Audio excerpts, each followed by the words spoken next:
Red Bull Car Park Drift is back again this year. It's taking place in the second week of April.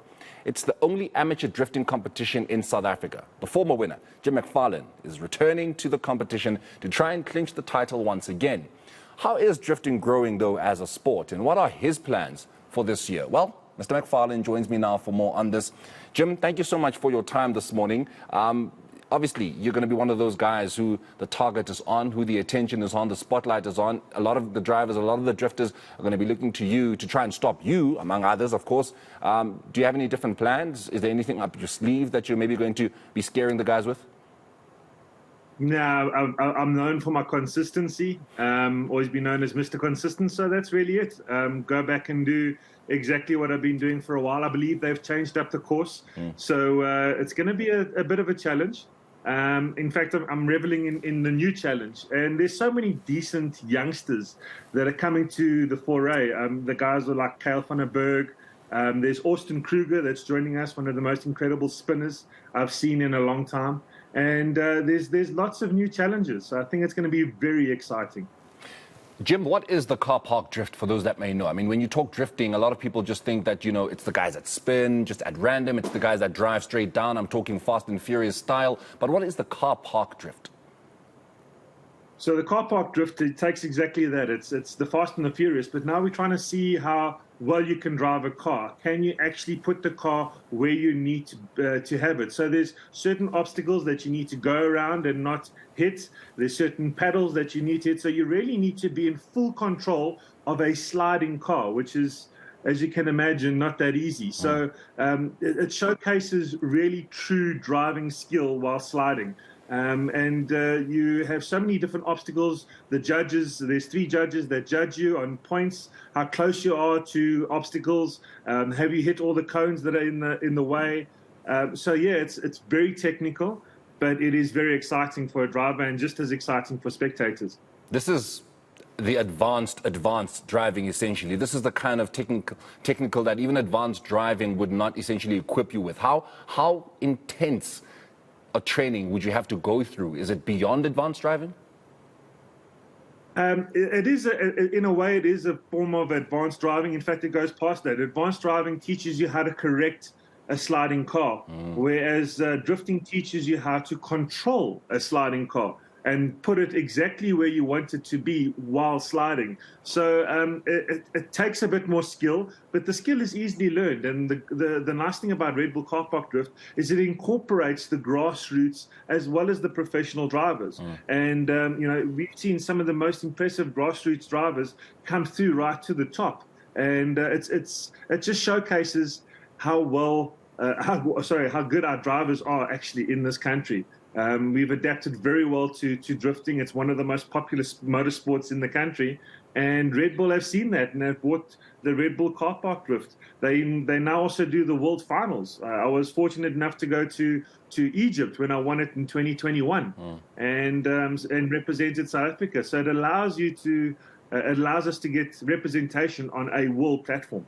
You talk about it being, you know, a sport that has even attracted a brand as big as Red Bull. We know they're all about extreme sport. They love an extreme sport. They love sports such as this as well. But in this country, we do have, it's not necessarily a pandemic, you know, level kind of problem, but it is a problem still, at least for the authorities, where you've got illegal drifting and drag racing. And I would imagine there are some talented guys that are doing it illegally that could be joining a program like this. Is it really growing to, you know, the stages where the guys that are doing it illegally can actually be attracted to join and do it for a living? Exactly. So Red Bull Car Park Drift allows that. We're wanting people off the streets. Come and do it in a safe and controlled environment where, you know, you have the ability to push it forward and go to a world final and integrate with your peers that are doing the same type of thing in a safe and controlled environment. You can see the water barriers and the fences and everything that Red Bull takes to make it an international class event. And you can be part of that, and you can start rubbing shoulders with guys, with professional drivers, and can find out a little bit more about what to do on cars and what to do with your driving skill. It really incorporates the full ecosystem of drifting, which is fantastic. Look, I'm not very au fait with my cars. I mean, I know a Formula One car when I see one. You know, I know a supercar when I see one, but I don't necessarily know what a car park drift car looks like. What kind of build would it have to be? Because I would imagine a car to essentially withstand certain pressures or do certain things needs to look and be built a certain way. Or can you just take an ordinary car and just put it on the car park? Actually, strangely enough, yes, you can. As long as it's a rear-wheel drive car, you can actually put it in the Red Bull car park drift. However, then you want a little bit more help. You want better suspension. You want angle kits so you can have more angle. There is a lot of fabrication and modifications that you can do to a car. But the beauty about sliding is you can take your mom's rear-wheel drive bakkie and go and slide it on a car park drift. But it's about incorporating the culture that drifting is. Drifting, everyone knows it as Fast and the Furious. Yeah. That's where it was originated. Kids going up a mountain pass in Japan sideways, and it's now become into one of the fastest growing motorsports in the world. So there's an attraction to it. It's colorful. There's smoke. There's sound. There's the turbos and the V8s, and it's very exciting. So having such an exciting motorsport, you want it to grow from grassroots up. When you get to Formula One, it's elite. We have an elite division. We also want to see that the grassroots and the guys that are joining to be integrated and involved with the sport because it's so colorful. And that's I suppose, a responsibility I'll put on your shoulders then, Jim, to bring those guys in that have got that raw talent but don't know where to put it and instead go onto the streets and do it recklessly and endanger not only their lives but the lives of those who are out there as the audience to come watch. Talk to me about Jim McFarlane, why he went into this industry, why he went into the sport, why he's still there, and, I mean, what it is exactly that you've managed to do that can attract a Morena on the streets who's got that raw talent but, is not really sure how to put it out there.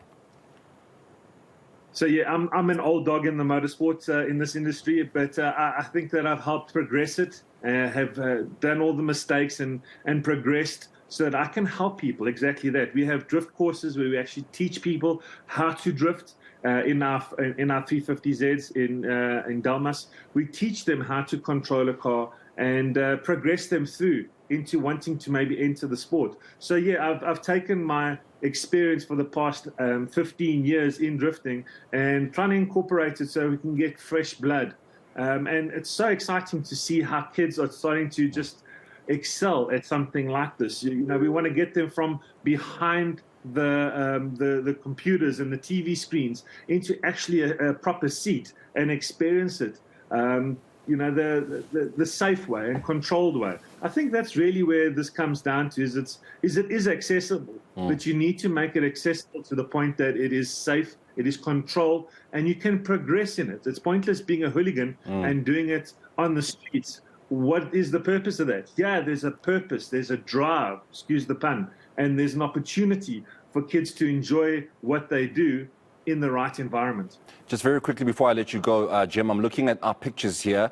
I'm seeing big crowds that are coming out to attend and watch, this event, to watch the Red Bull Car Park Drift. I've also seen big crowds that go out to Kyalami Circuit to go watch, Kyalami 9 Hour, Gymkhana and the likes. There is an appetite in this country. I mean, if you were to be one that goes on to Netflix and see how many South Africans are watching Drive to Survive, there is such an appetite, and it's grown, at least since the COVID-19 period from where I've been paying attention, but it has been there since before that. There is an appetite in this country from proper motorsport and a variety of it. How well supported is the sport?